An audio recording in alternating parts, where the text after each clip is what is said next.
I'm Rachel Monroe, 30 years old, and after 7 years away, I found myself walking back into the Monroe estate, the kind of place where chandeliers glowed like watchful eyes and marble floors carried every whisper. My stepmother's smile stiffened the moment she saw me. My father's jaw tightened, and my brother Eric smirked, as though I had already failed before I even spoke. I had left this house when I was 23, carrying nothing but a suitcase and my stubborn belief that life could be more than the blueprint they had written for me. Now I stood in the doorway again, clutching a small evening bag, while Diane murmured just loud enough for the staff to hear, "Look what came back." My father said nothing, only studied me like I was an unwelcome guest in his museum. I thought I had prepared myself for this moment, but the weight of returning was heavier than I imagined. Before I go any further, let me know in the comments where you're listening from tonight, and don't forget to like and subscribe if you've ever walked back into a room where you weren't sure you still belonged. I grew up in this house surrounded by wealth, but what I remember most wasn't the art on the walls or the banquets in the dining hall. It was the expectation that success was the only currency worth holding. My father believed kindness made you weak, while my mother, before she passed, tried to instill humility and fairness in me. Those two legacies clashed in every decision I made as a child. After she was gone, Diane became the voice in the house, graceful on the surface, but sharp underneath. To her, appearances were everything, and I quickly learned that my value was measured not by who I was, but by how well I upheld the Monroe name.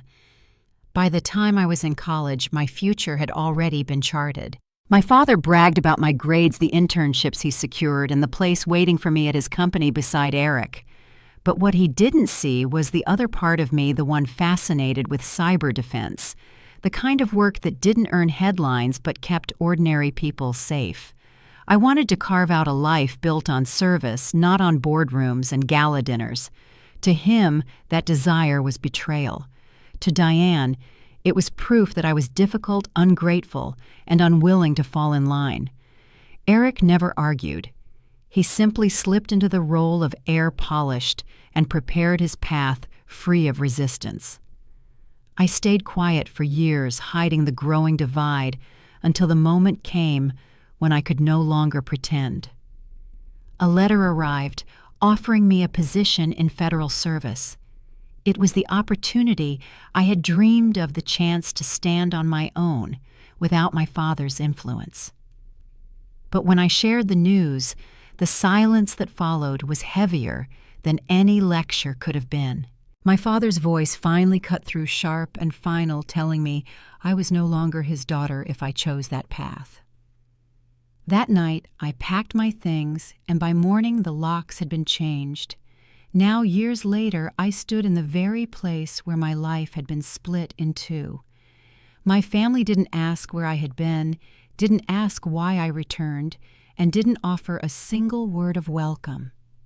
Instead, Diane pressed a tray of glasses into my hands and told me to make myself useful. And as the first guests arrived, dressed in gowns and tailored suits, I balanced that silver tray against the weight of dozens of eyes watching me, some curious, some amused, many quietly judging. What they didn't know was that I wasn't there to serve them. I had come back with a purpose they couldn't yet see, and the night ahead would show them exactly who I had become. I was 23 the night my father told me I no longer belonged in his house. Until then, I had been the daughter he liked to parade in front of colleagues, the one he called his pride, when numbers and awards rolled in. I graduated a year early from the University of Pennsylvania, top of my class in applied mathematics. I had internship offers from major firms and 2 invitations from Ivy League business schools. Every door seemed to be opening in the direction he had mapped for me, and the Monroe name followed me everywhere like a golden key. But while my father was busy building the future, he imagined I was seeing something different. A government recruiter approached me after a cyber defense showcase where I presented my senior project. He didn't promise wealth or prestige, only purpose. That meeting led to interviews, background checks, and a letter that offered me a place in federal service. It wasn't a glamorous position. The hours would be long and the pay modest compared to what waited at Monroe Systems. But it felt like mine chosen not for the family brand, but for my own conviction. When I accepted, I thought my father would at least try to understand. The silence that followed was harder than any words.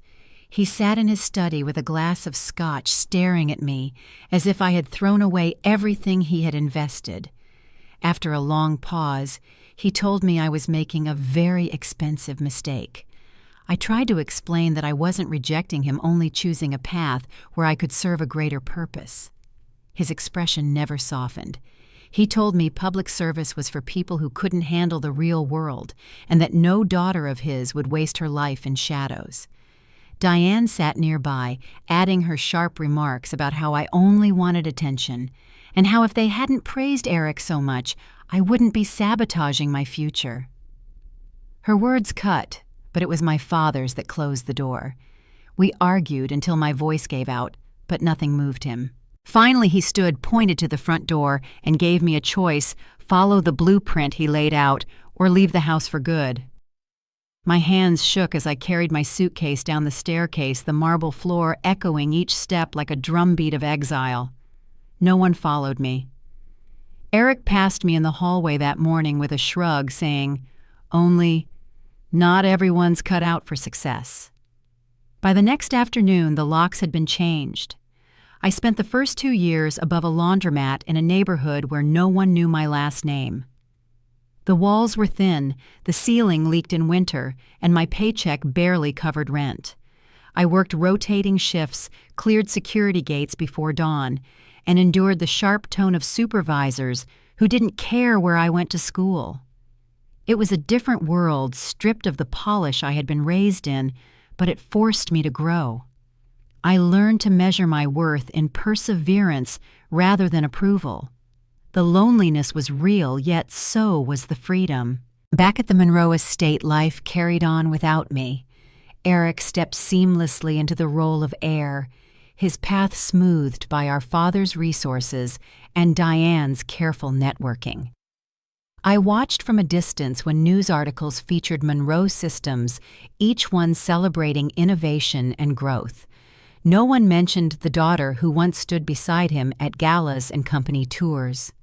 To them, I had simply vanished. And in a way I had.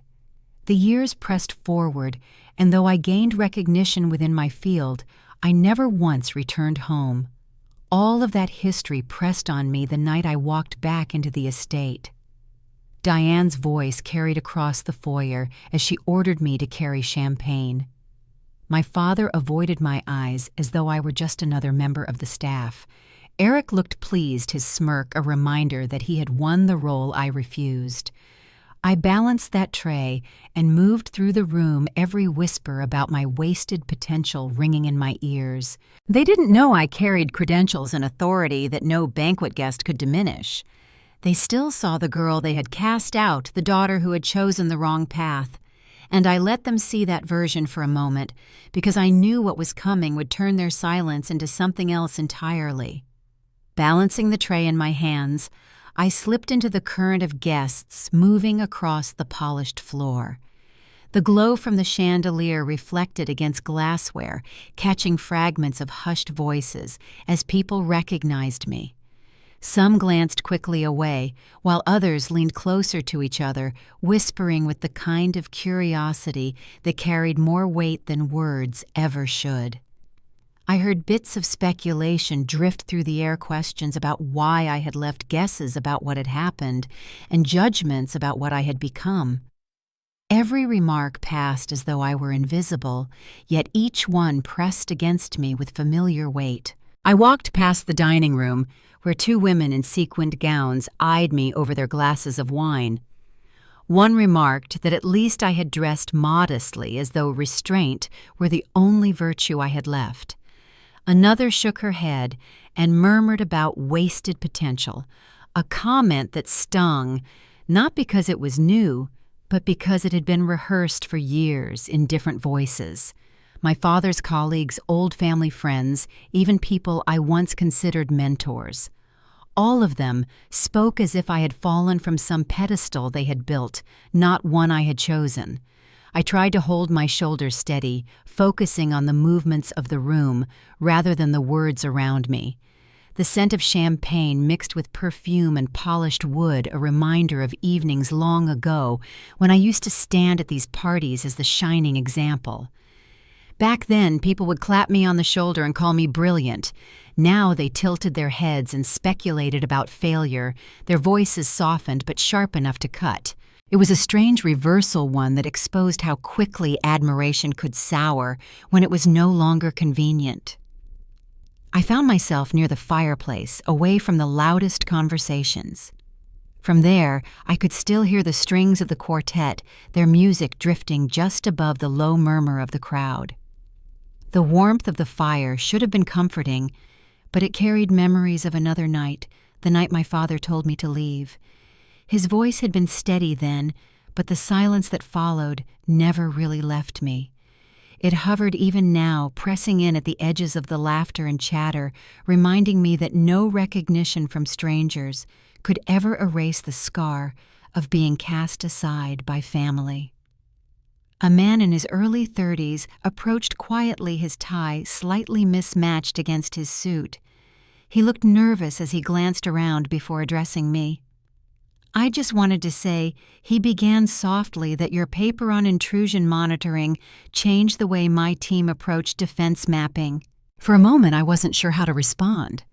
Then I smiled, thanked him, and watched as he slipped back into the crowd with relief written on his face. That brief exchange, though small, stood in stark contrast to the coldness surrounding me. It reminded me that the years I spent outside these walls had not been wasted, no matter what the whispers suggested. Not long after, Eric appeared moving through the crowd with the confidence of someone who had always known his place. His cologne arrived before he did, sharp and deliberate. He studied me with a smirk that balanced somewhere between mockery and unease. So he said, "You're the one holding our future in your hands." I didn't answer right away, letting the silence stretch between us. He pressed on his voice, pitched just high enough for me to hear over the music. "For someone so eager to leave this family behind, you seem pretty comfortable standing where you could take everything from us." I set the tray down on a nearby table and finally turned toward him. "There's a difference between accountability and destruction," I replied evenly. His smirk faltered, replaced by a flicker of irritation. "You've always needed to prove something," he shot back. "No," I told him, "I've just never felt the need to prove it to the wrong people." His jaw tightened, and for a moment the facade of certainty cracked. He leaned closer, lowering his voice. "I worked hard for this company. Dad didn't just hand it to me." I looked at him without saying a word. We both knew the truth, though only one of us was willing to face it. Finally, I spoke again. "I hope you did work hard, because starting tomorrow, I'll be looking at every piece of code you signed off on." His eyes widened, the confidence slipping further away. "This contract involves national security, Eric. If I find vulnerabilities, they won't just stain your reputation, they could shut everything down." He stepped back slightly, his expression caught between anger and disbelief. "So this is revenge," he muttered. I shook my head. "No. This is responsibility, something you've never had to carry." I walked past him, leaving his words behind like an echo in the crowded room. The music carried on as though nothing had shifted, but I knew better. The whispers, the judgment, the dismissal, all of it no longer mattered. The silence that once defined me had changed. It was no longer the silence of exile, but of resolve, a shield that separated me from the weight of their expectations. Tomorrow would bring the real test when I walked into Monroe Systems with the authority they never imagined I would have. And for the first time in years, I felt ready.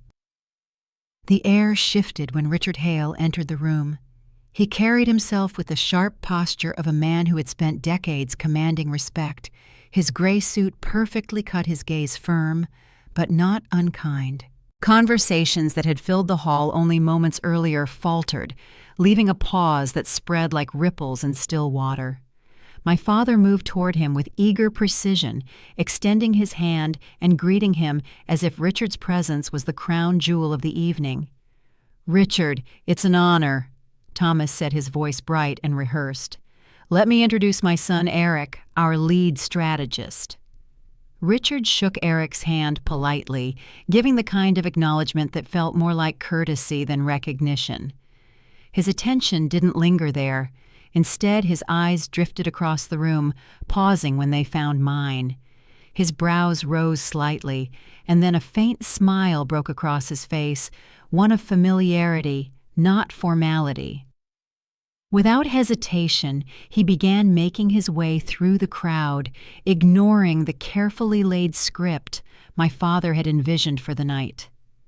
Guests turned to watch as he approached me, setting aside the tray of glasses I had only moments ago been told to carry. "Agent Monroe," he said, his voice low but clear enough to be heard by those nearby. "I didn't realize you'd be here in person." The sound of that title, spoken so naturally, struck the room like glass shattering. Diane's hand tightened around her drink. My father's expression froze, and Eric's confidence slipped in an instant. Richard extended his hand, not for the tray, but for me. "I've read your work," he continued. "Your countermeasures after the Geneva breach were exceptional. We implemented adjustments in our own systems based on your recommendations." I accepted his hand, meeting his gaze steadily. "I appreciate that," I told him. "I thought I'd make an appearance before tomorrow's review. Consider it a surprise inspection." Richard chuckled, nodding once, a highly effective one. Around us, the silence stretched the weight of the revelation, settling into every corner of the hall. Someone dropped a utensil on a plate, the clatter echoing in the hush. My father's mouth opened as if to respond, but no words formed. For the first time in years, I was no longer the cast-out daughter. I was the agent standing eye to eye with one of the most powerful men in the defense industry. I set the tray down on a side table and straightened fully, no longer shadowed by anyone's expectations. Eyes followed me as I stood there, not as the forgotten child, but as someone whose presence carried weight. The party continued, but beneath the music and polite chatter, the air was thick with a new awareness. People spoke more carefully when I passed, uncertain of what to say, as though my silence now carried more authority than any greeting could. I moved toward the fireplace again, the flames reflecting against glassware and polished wood. For a brief moment, I let myself breathe, remembering the words my father had spoken years earlier when he cast me out. They returned like an echo, harsh and final, reminding me of the cost that brought me here. Around me, whispers carried my name differently now, some admiring, some uneasy. Yet for once, I didn't need to respond to any of it. Recognition had spoken louder than their dismissal ever could. Eric appeared not long after, his smile thin and unsteady. He stopped close enough for me to catch the sharp scent of his cologne. So he said quietly, "You're the one with our future in your hands." I raised an eyebrow, letting him speak. He shifted, lowering his voice further. "Funny, isn't it?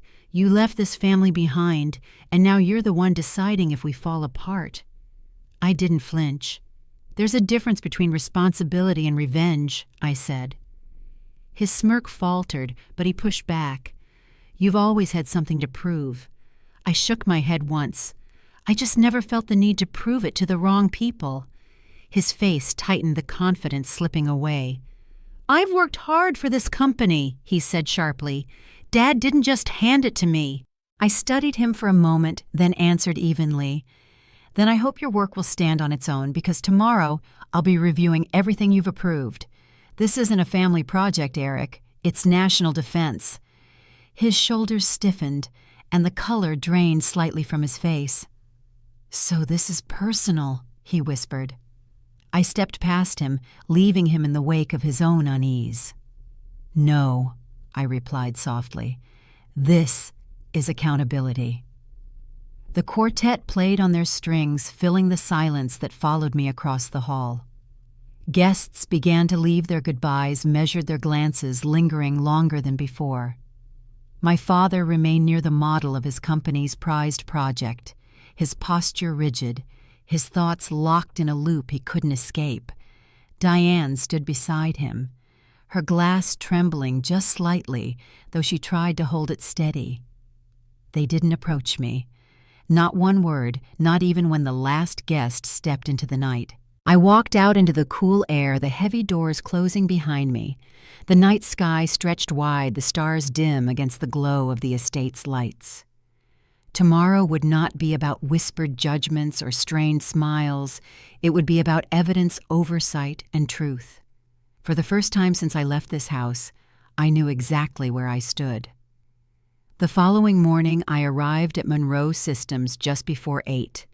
The tinted windows of the federal vehicle reflected the sleek glass building rising ahead, its steel lines sharp against the gray sky. I carried only a slim laptop case and the clearance badge that unlocked doors far heavier than the ones in my father's estate. The security guard at the gate scanned my ID, his posture straightening when my credentials flashed green. "Good morning, Agent Monroe," he said with a nod. "Just Rachel," I replied, stepping past. I didn't need ceremony. The weight of my role was already enough. Inside the building felt like a monument to control bright glass-polished floors and carefully staged displays of innovation. Receptionists glanced up as I crossed the lobby, their eyes following me as though word had already spread from the night before. I didn't pause for greetings. "I'm here to begin the pre-audit review," I told them. "Direct me to the system's access floor." Their hands moved quickly, and within moments I was in the elevator watching the numbers climb toward 12. The floor I requested housed the company's digital core, the servers, the code, the environment that carried risks no investor brochure could polish. The elevator opened to a room humming with equipment. A young engineer hurried forward, his badge swinging at his chest. "You must be Agent Monroe," he said nervously. "I'm Alex Rivera. I oversee endpoint containment for this contract." His voice carried more caution than confidence. "You've been handling red zone shielding," I asked. He nodded. "Good," I said. "Walk me through the architecture from base layer up. I want to see how segmentation was designed and where it fails." Alex blinked at the last word, surprised by my phrasing, but recovered quickly and led me deeper into the control center. Rows of monitors glowed in dim light as Alex explained the network. He described clusters, firewalls, and routing his words steady until I interrupted with questions about rerouting sequences.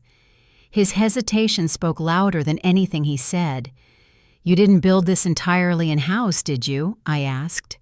He shifted uncomfortably. "Not exactly. Much of it was pushed down from the executive level. Eric wanted rapid deployment to match the partnership schedule. His admission told me more than the code on the screens.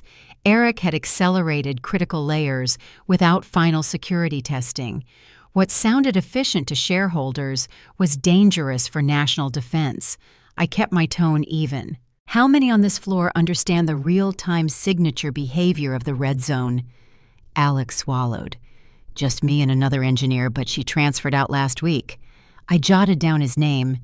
"Send me the commit logs from the past month, and I'll need sandbox records as well." He nodded quickly. "Yes, Agent." I added one more instruction. "Effective immediately revoke Eric Monroe's admin override until this audit is complete." Alex froze. "You want me to block the CEO?" I met his eyes. "I want compliance with federal protocol. No executive override is allowed during active review." His shoulders tightened, but he agreed. "Understood." By mid-morning, I had uncovered 3 vulnerabilities, each more serious than the last. One flaw allowed direct access through an unsecured pipeline. Another showed outdated inspection filters gaps that would allow basic intrusions to slip through. A third involved strange log deletions, perhaps accidental, perhaps not. Any one of these was enough to halt progress. Together they painted a picture of negligence. I opened a private report marking each issue under federal review, knowing that my findings would carry consequences beyond the walls of this room. The door opened just after 10. I didn't need to turn to recognize the footsteps. Eric entered with forced calm, the kind that betrayed unease beneath. "Well," he said, "you've made yourself comfortable." I continued typing. "You made it easy." His voice sharpened. "You locked me out of my own system." "I followed protocol," I replied.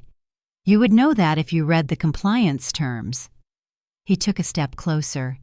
"You're not really going to sink this deal over a few glitches, are you?" I finally turned to face him. "These aren't glitches.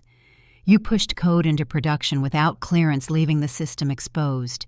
You handed a loaded weapon to a client and hoped they wouldn't pull the trigger." He paled slightly but tried to recover. "Innovation requires risks. Every system has flaws. Audit it, fix it, but don't bury us." I held his gaze. "I don't want to bury Monroe Systems, but I won't let it bury a defense contract either. This isn't your internship, Eric. This is national security." He didn't answer, his expression tightening as he turned and walked out, leaving his words behind like smoke in the air. I turned back to the screen, my hand steady on the keyboard. The family that once dismissed me as wasted potential had no idea how far I had come. Tomorrow's meeting would not be about whispers or reputation.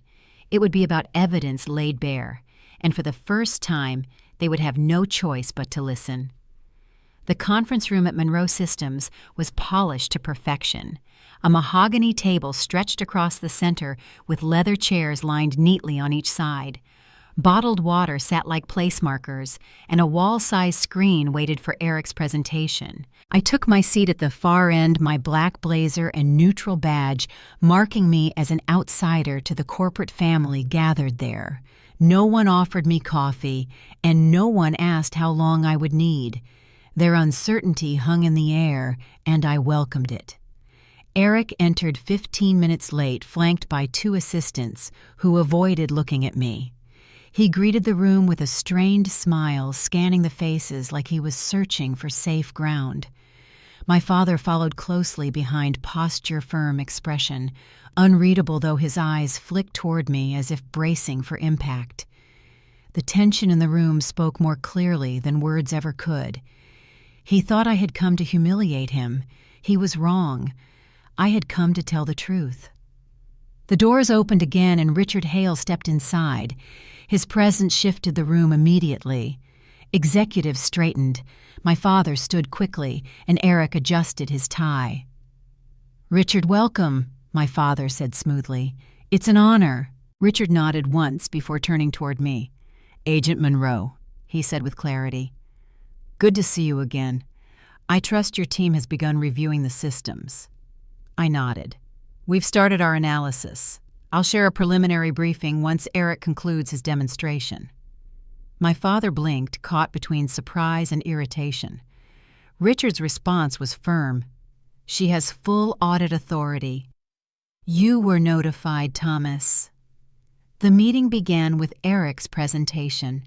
He spoke with practiced energy, walking through slides filled with forecast charts and diagrams of the system's design.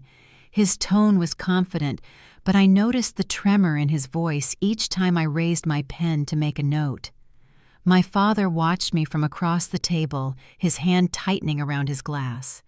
When Eric finished, polite applause followed, but the real test was still to come. Richard turned toward me. "Agent Monroe, your findings." I connected my laptop to the screen. The polished visuals vanished, replaced by the stark seal of my agency. A black background, simple and unadorned. Over the past 48 hours, we conducted a level Omega review of Monroe Systems infrastructure. We tested firewall strength, endpoint resilience, and continuity under simulated breach attempts. I paused, then continued. In that time, we identified 3 vulnerabilities, each classified as Category Red. Any one would disqualify this contract. Together, they reveal a failure in executive oversight. The room stilled. I clicked the remote. The first slide showed an unthrottled access pipeline breach time measured in seconds. The second displayed outdated inspection filters, their failure rate unacceptably high. The third highlighted irregular sandbox log deletions, leaving no forensic trace of system tampering. These flaws, I explained, would allow even a modest adversary to infiltrate a defense network. It wouldn't take a nation-state actor. A skilled college student could compromise live data. I saw the shift in Richard's expression, the pale look of one of his vice presidents, and the clenched jaw of my father. Eric sat rigid, eyes fixed on the table. "These are temporary issues," Eric said. Finally, his voice strained. "Bugs that can be corrected in the next cycle." I cut him off. "They've existed through 3 production cycles. And you launched anyway." My voice was calm, not raised. I didn't need to argue, the evidence spoke for itself. My father cleared his throat. "Agent Monroe, surely," I stopped him. "Ms. Monroe will do." He froze, the correction heavier than any rebuttal I could have given. I advanced to the final slide.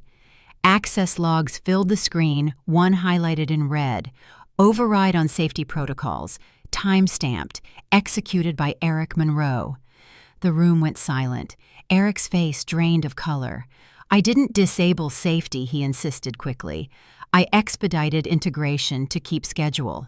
I met his eyes. "You greenlit an unstable interface in a system tied to national defense. That isn't innovation, it's negligence." Richard set his hands on the table. "I support the freeze," he said. My father stood abruptly. "Richard, surely we can discuss." Richard raised a hand. "There is nothing to negotiate, Thomas. If Rachel says this system isn't ready, it isn't. I've trusted her work for years." He turned to me. "Your recommendation stands. We await your final report." I nodded once, closing the laptop, as the meeting dissolved into scattered movement. Chairs scraped, voices lowered, and within minutes, only 3 of us remained. Eric stayed seated, pale and silent. My father looked at me, his expression caught between disbelief and something harder to name. For years he had dismissed me as the daughter who refused his blueprint. Now he saw me as something he never imagined, an authority with the power to stop him.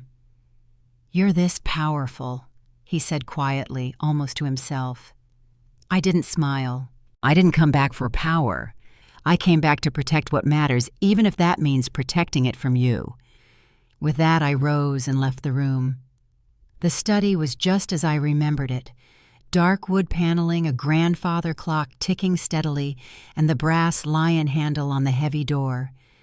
My father sat in the leather chair near the fireplace, his glass of bourbon balanced carefully in his hand.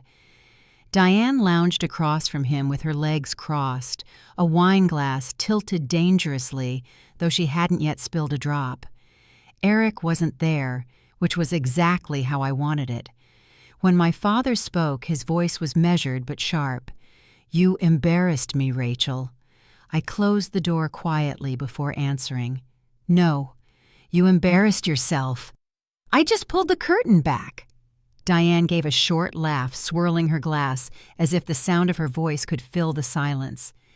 "You think this is justice, humiliating your brother after everything we gave you?" I looked at her directly. "You gave me conditions, not love. That isn't the same." My father rose slowly, his face unreadable, but his tone hardening. "You were the one who walked away." I stepped toward the desk, placing both hands flat on the polished surface. "I was the one pushed out," I said, "because I wouldn't follow your blueprint, because I refused to be a shadow standing behind Eric." His eyes narrowed. "You think that gives you the right to act like judge and executioner?" I held his gaze.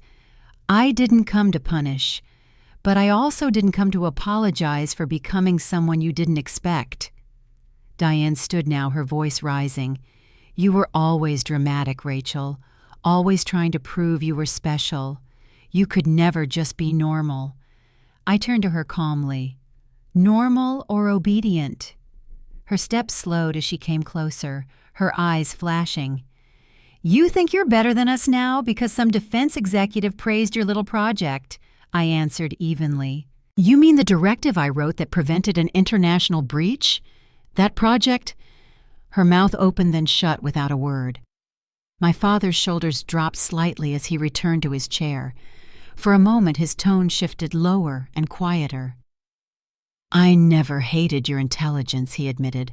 I hated how you used it to pull away. That admission caught me for a breath, but I stayed steady. I didn't drift, Dad. I was pushed every time I tried to pursue something beyond the family brand. Every time I showed I wasn't a piece in your company, you made sure I knew I was an inconvenience. The silence between us grew heavier. Finally, I spoke again. I never wanted to leave this family, but I wasn't going to shrink just to fit into your picture. He didn't argue, only stared at his glass. Eric wasn't ready, he said after a long pause. And now the world knows. I nodded. Then maybe the world deserved to know. Diane muttered something under her breath but didn't press further. I turned toward the door, then stopped. One more thing I said, looking back. My father's eyes lifted. I'm recommending you replace Eric as project lead. Not with me, I won't stay. With someone who earned it. His brows furrowed. You want me to demote your brother? I want you to protect your legacy, I replied. Because right now, it's hanging by a thread. He studied me for a long moment before asking quietly, And what about you? What do you want? I exhaled once. I wanted a father who believed in who I was, not in who he planned. Then I walked out, leaving the room heavy with silence behind me. Outside, the evening air cut colder than before. The sun had dipped behind the tall glass building shadows stretching across the lot. I reached my car and unlocked the door when footsteps approached from behind. Eric stood there, sleeves rolled, trying to look calm, though his eyes betrayed the strain. Running back to D.C., already, he asked. I faced him. I'm not running anywhere, but I'm done here. He leaned against the car beside mine, arms folded. So that's it. You blow it all up and walk away like some savior? No, I said simply. I walk away like someone who did her job. For a moment, neither of us spoke. Then his voice lowered. You think I never tried to live up to him. Every mistake I made was compared to you, even after you left. He handed me a blueprint I couldn't change. I studied him, hearing the edge of exhaustion under his words. That's not what it looked like, I said. He gave a humorless laugh. Of course not. You were out there saving the world. I was in here trying not to break it. I leaned against my own car now, arms folded. Then why didn't you say anything? He shook his head. If I admitted I wasn't ready, he'd see me as weak. If I admitted you were better, he'd cut me out. So I stayed quiet. His voice broke slightly. I thought I could handle it. I thought if I pulled it off, he'd finally stop talking about you like some ghost we lost. The words cut sharper than I expected. You were never supposed to compete with me, Eric, I said softer this time. We weren't meant to be pitted against each other. He finally looked at me fully, his face stripped of pretense. You really loved this place too, didn't you? I nodded. I did, until they made me choose between it and myself. The quiet stretched between us until he asked, Are you going to report me for the override? I shook my head. It's in the report. But I didn't request criminal referral, just replacement and oversight. His expression flickered somewhere between relief and shame. I'm not here to destroy you, I added. But I won't protect your shortcuts either. He lowered his eyes, nodding slowly. Then maybe it's time I stopped taking them. I opened the car door, pausing only once more. Don't waste the second chance, Eric. You won't get another one. He didn't answer, only stepped back as I pulled out of the lot. For the first time in years, his expression looked stripped of arrogance, only the weight of someone finally facing himself. The flight back to Washington was quiet, the kind of quiet that let thoughts settle after days of confrontation. I didn't replay the meetings or the words exchanged in the study. Instead, I thought about how close I had come to carrying the same pride that once drove this family apart. When the plane touched down, I felt lighter, as if the weight of their house no longer clung to me. 2 days later, Richard Hale invited me to his office. His posture was less formal than at the meeting, his jacket folded neatly over a chair. He thanked me for the audit, but his words carried something deeper. He told me he had requested my name when the government sought an independent liaison. I needed someone who wouldn't flinch, he said. Someone who didn't owe them anything. For the first time in years, I felt seen not as a daughter or an outsider, but as the woman I had become in the silence of my own work. Back home, the apartment was small but steady. A blue couch I'd carried from place to place filled the living room, and shelves of books leaned slightly against the wall. One evening, a knock at the door startled me. A young woman stood there, no older than 22, her ID badge clipped to her collar and a manila folder pressed tightly to her chest. "Agent Monroe," she asked. I smiled gently. "Here, it's just Rachel." She handed me the folder, an invitation to serve as a mentor for a national program training young cyber defense specialists. Her voice shook as she explained she had read my work in school, that it made her believe there was a place for people like her. After she left, I sat by the window with the letter in my hands. The city lights shimmered outside, steady and quiet, nothing like the demanding glow of the Monroe estate. I realized then I no longer needed their approval, not Thomas's, not Diane's, not even Eric's. What I had reclaimed wasn't a house or a title. It was myself, the part they had tried to bury when I chose a different path. That night, I opened my journal and wrote a single line at the top of the page. I did not come back to reclaim the family name. I came back to reclaim my own, and I had. So much of life is spent trying to earn the approval of those who may never give it. But real strength, I've learned, comes from choosing dignity even when no one is watching. Thank you for listening to my story. If it touched something in you, share it in the comments. I'd love to hear your thoughts. And if you haven't already, subscribe so you don't miss the next story we share together.